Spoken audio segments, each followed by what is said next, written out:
Hi, everyone, and welcome to the next edition of Like, Share, Follow.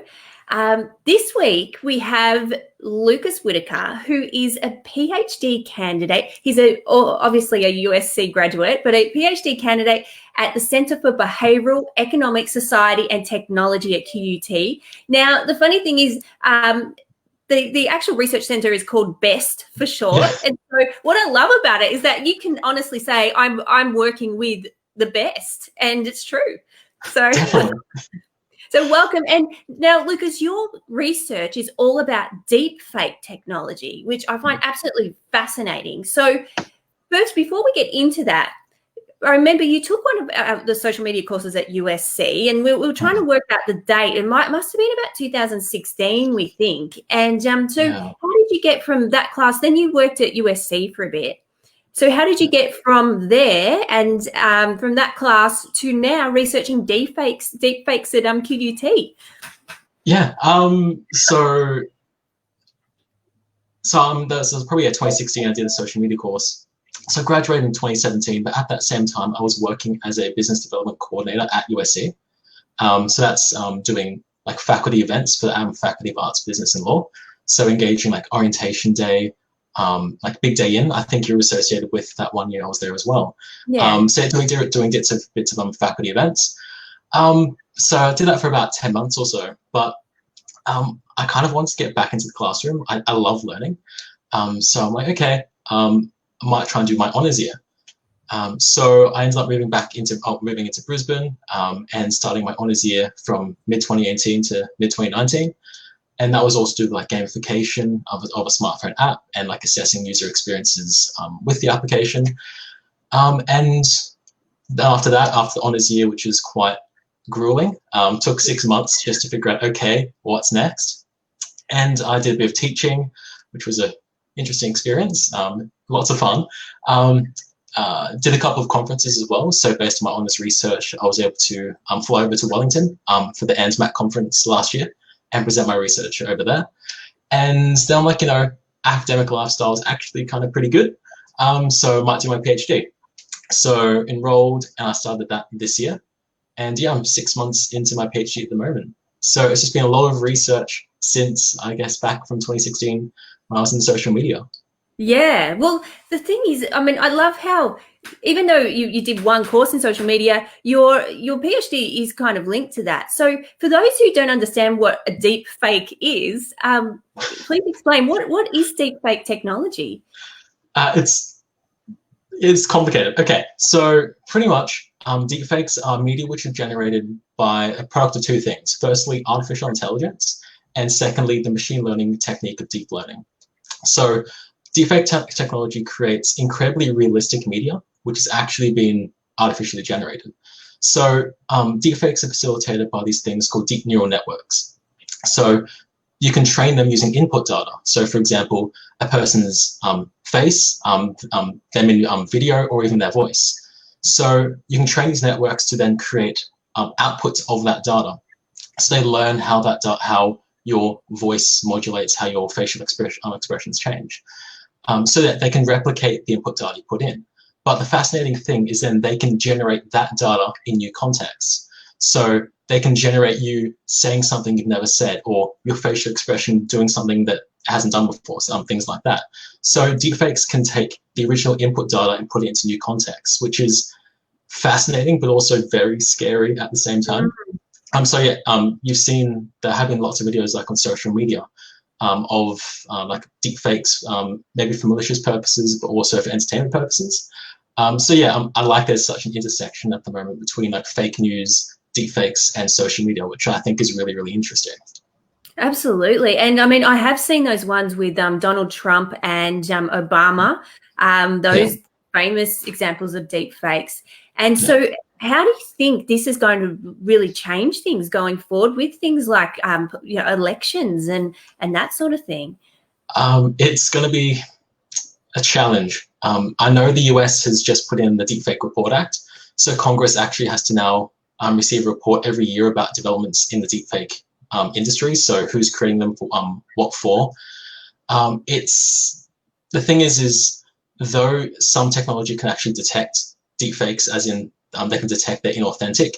A lot of people can't, especially if it aligns with their beliefs about the person, like in the video. So for example, if there was a deep fake of Donald Trump maybe saying something really negative, a person who already didn't like Donald Trump might be more inclined to believe it. So it's about, there's two things. It's how realistic the actual deepfake is, and also maybe the perceptions of the person viewing the deepfake can make it that much more persuasive. So it's definitely going to be a challenge for sure in relation, especially to the election. Absolutely. And I mean, you can see that now where people, they don't stop to think, is this true? Is this accurate? And they just share. And you can actually see the danger with that, with things like deep fakes. And I think maybe about a month ago, I think Facebook has, they have a whole research arm, and I think they've actually developed a program for people to apply, researchers to apply to try and help them to actually find these deep fakes on their platform.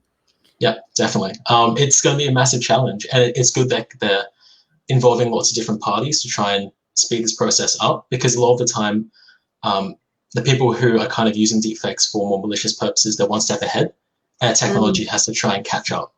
Yeah. So we need this collaboration to try and get ahead, but a long way to go for sure. Yeah, and it's not even, I guess, the technology; it's also the law, because the law take it? It's always behind the technology. So, are there any laws in Australia yet around deepfake? No, not Australia. I know China has banned them unless it's disclosed that it's either for parody or it is a deepfake. Yeah. The US, they've just put in like that Deepfake Report Act, but apart from that, no other countries have really taken that step to like legislate around deepfakes, which is pretty concerning for sure. Oh, absolutely. And I think you've chosen very wisely with your PhD topic, because I can see you're going to be in demand with this knowledge, because not many people have it. So, and you were saying too that you were about to submit a paper to a journal about your research on this topic. So what's that about?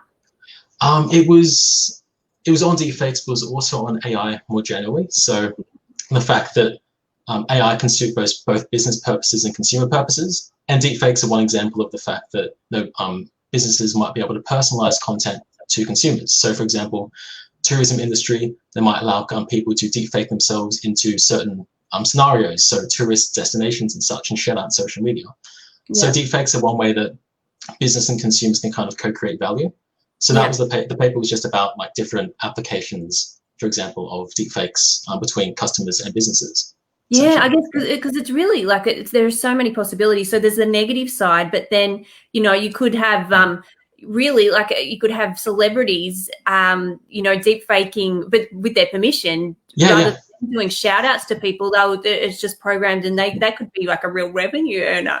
Just, Definitely. Like there's also, there's industries now, they generate models. So fully customizable photographic models. So you can then just put clothes on them, put them in specific poses, but it's all generated via deepfake. Yeah, wow. So from input data. So they don't actually have to recruit like a photographer and such. It's just all done virtually, and then they can just send that out to the brands and such to use in catalogs, and it's fully customizable. So there's definitely good applications of deepfakes for sure. Yeah, positive ones. And I guess too now with our whole social distancing measures, I think, thinking about how to do things remotely, virtually is also a thing we have to consider. And so maybe a positive aspect of deepfakes, but I guess a negative might be that, some people might lose their job as models if it's already generated. So yeah, true. That's true. It's a balancing act, I think. Yeah. And so moving on with some of the questions, what has been some of the best advice that you have been given throughout your career? The one that sticks with me, which has actually been really central to where I am now, probably going back to one of my marketing tutors, Maria Rossetti. I think she said, your network is your net worth. And I think I wouldn't be where I am today if it weren't for my network around me, kind of encouraging me to do honors and putting me in touch with people that they know. Like my old boss at USC, when she kind of knew I wanted to do some honors research, she put me in touch with another academic at USC, who put me in touch with his old PhD supervisor at QUT, who's now my primary supervisor. Yeah. So, and because of that, I've been able to do all this research, travel, go to conferences, and it's been really, really good. So I think that like undergrads, they definitely should start to develop those networks, cultivate them, because you just don't know where they'll take you. Yeah. It's so true, like, isn't it? And that's why I guess when students are at university, we're encouraging them to, even with LinkedIn, like, start connecting with the people you're sitting next to in your class, or Zoom now, like, because you don't know where these people are going to end up and what position and where. And so it's just great to keep that connection actually going. And I was in a meeting yesterday at USC for early career researchers, and we were talking about the difference between having a mentor but then also having a sponsor. And so they were saying the difference is a mentor will sort of give you advice, but a sponsor will actually introduce you to people and really champion your cause. And it sounds like that, from the networks you've built around you, you've managed to actually generate quite a few sponsors to sort of help you in your career. Yeah, definitely. Like, I wouldn't be here if it weren't for people pushing me a bit, which has been good, and just getting me in touch with different academics and different research, which has been great. Yeah. And so who else is in your school? So when you're like researching at BEST, I still love that name. Yeah, so what other sort of students are you working with? Well, I actually do like the research just in like the general graduate area, like the HCR study area. So I'm not working like in the actual center, but there's other research. It's transdisciplinary. So there's biomedical research, there's agricultural, like I'm just doing a biosecurity project at the moment. So with some of the government. It's a center which you can only really get in there if you've got supervisors within 2 different disciplines. So I've got some in like marketing and such, and also in communication. So bringing different schools together. And that's one of the advantages of the center, is just transdisciplinary research instead of just a single school of thought, essentially. So lots of different projects. And I wanted to get you on the show because we've had grads now who are just sort of killing it in social media, in management and things like that. But I also wanted to show social media is a multifaceted beast, and so there are so many different angles that you can take on it. And also even just starting within a social media career can lead you into many different different areas as well. And so as sort of part of that, what in your career now, what were some of the things you learned at university that really helped you now? I think one of the simplest things is just following the brief. Like, I know, especially like as a research assistant, like when you're collaborating with industry or clients, you might be given like a specific brief or like a scope to complete a project in, and a lot of the work is just executing what's expected. It's like a lot like at uni when you're doing assignments, you're following that criteria sheet. You're trying to align yourself with what like the tutor, the unit expects of you. So one of the best things I learned at uni was just to like read the brief, the criteria sheet, and just understand it. If there's anything I wasn't sure about, just asking, because like if you're not sure what you're doing, like in industry, it can be a nightmare. Like the client isn't happy with the final product. There's communication issues. And it's really helped me now going to my PhD, completing research proposals, even responding to review of feedback for journal articles. So just understanding what people expect of you and just executing based on that. So that's one of the things I learned at uni, just to read the criteria sheet and just execute based on that. Yeah, excellent. That's great advice. And what was something you wish you'd learned in your undergrad that you have needed since you finished? Probably the ability to network a bit better. I didn't really do much networking at uni. Also wasn't quite, not taught, but I wasn't exposed to it too much, really. And going into like in PhD, you're going to conferences. So you've got to be able to approach people, ask about their research, because there's always potential for like collaboration and job opportunities based on that. It's a valuable skill that I've been able to develop in time, but not one I really was able to practice too much while at uni. Yeah. And so would you say, it would be good for current students even to go, there's so many sort of industry events around, a lot of them are free. Would you recommend that students go there even just to practice, just to practice going up and talking to people that they don't know very well? Yeah, well, there's usually always food or drink there. So I would definitely recommend food and drink at those sorts of events. Don't drink too much. It's good. Yeah, no, definitely. It's just practice. You won't get better until you practice. And if you make mistakes, who's really going to care? So yeah, just try and just see how far you can go, because you might surprise yourself for sure. Yeah. Okay. And because, you're not like working directly in social media, but your research is very, it will, and it does appear on social media. So what's a piece of information or something related to social media or your research that's something new you've learned in the last 2 weeks that you found like fascinating that you could share with us? It's a bit of old news actually, but I didn't realize that Twitter now picks up on synthetic and manipulated media. So yeah, because I picked it up the other day because Donald Trump tweeted something and it was flagged by Twitter as being manipulated. Yes. And so that has direct implications for my research, because deepfakes are a form of synthetic media. Yeah. So media which is artificially generated and is aiming to be deceptive. Yeah. So Twitter's now flagging synthetic and manipulated media, which I had no idea about, which is interesting for sure. Yeah, absolutely. And I mean, and you can sort of, I think I remember that actual tweet, and they're really, it's like coming down on him at the moment, basically saying, and really flagging his content. So I find that really interesting. What advice would you give to current students, social media or not, about how to succeed professionally? So what's really helped you? Making mistakes and not being afraid to make mistakes, because as undergrads, as new graduates, you're not expected to know everything and you're still learning. So especially as an undergrad, I was definitely a perfectionist. So made sure to focus all my time on my work. There were a couple of late assignments. And so I was a bit of a perfectionist. So perfection isn't really achievable in industry. It's just good enough, essentially. So it's a lot more practical. So so shouting out if you're struggling, and it's so making mistakes just such a great way to improve your abilities, and perfect isn't always achievable, essentially. So absolutely. I mean, it's better to be done than perfect, Yes, and, that's it. Yeah, and that is also something I learned with my PhD too, is just get it done. Like that's it.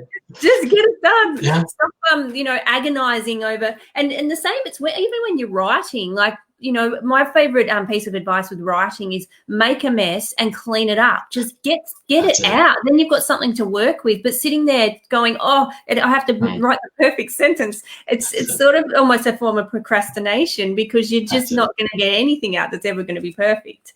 And that's what I'm adapting to with academic writing. So I'm trying to make sure everything's like up to standard, but the bulk of it's just getting on the page, then going back through and refining what's there, linking ideas, refining ideas. So make a mess. I like that. So make a mess, get something there, then come back and clean it up. Yeah. Definitely. And so my final question for you, Lucas, is who do you like, share, and follow? I'm probably a bit more of a more passive social media user. I don't usually share as much. Though I do use Facebook to keep in touch with friends. A lot of bands I'm into, as you can see. There's a drum kit back here, so I'm into my music. Okay, I can see that. You should have got an intro for us. So I can try. That's right. So one thing I do want to get into more though is, you probably have experience with this. Academics are really into Twitter. Yes. And linking with each other, promoting their own research, retweeting interesting articles and such. Yeah. So I do want to get into Twitter a bit more and just engage with that, because it's such a good way to network as well.